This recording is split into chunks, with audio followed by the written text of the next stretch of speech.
Hi friends, good afternoon. देखो आज गुरुवार आमर आज सेकेंड पाली थिला। सकाळे 4:30 उठी जाइली। उठिकी मोर नित्यक्रम सब सारिकी गाधे पाधे आसिकी पूजा आरंभ करदेली। एठी धुआमर एंट्री रे बसई कलश प्रथम पूजा कली। पूजा कर सारा पर देख मुझे ठाकुर पूजा करी।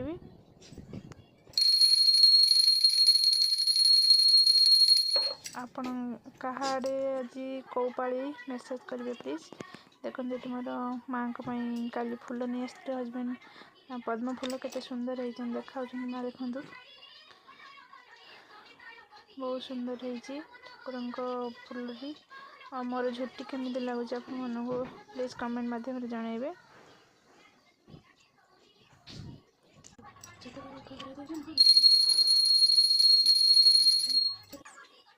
ये पूजा कर सरला मोर ए चौरा पाखे पानी देवाई जा।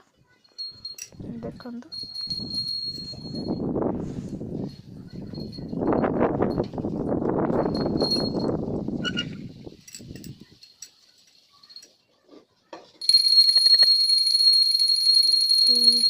फूल सरी आम कलश पाखे पूजा कर भोग लगेली। भोग लगे सारे आसिकी झुणा बुलेली ठाकुर पाखे। आसन जा चौरा पानी देवा चौरा पाखे चौरा पूजा करवा। एबे दिन ही आसला अलरेडी हो गला 6टा पाखापाखि हो गला। ये पूजा सारिकी चौरा पूजा कर सारी चौरा पाखे भोग लगे और पूजा संपूर्ण कली। रही सांग मैंने जय जगन्नाथ, जय माँ लक्ष्मी।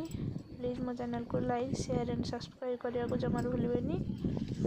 रही नमस्कार, जय जगन्नाथ, जय माँ लक्ष्मी।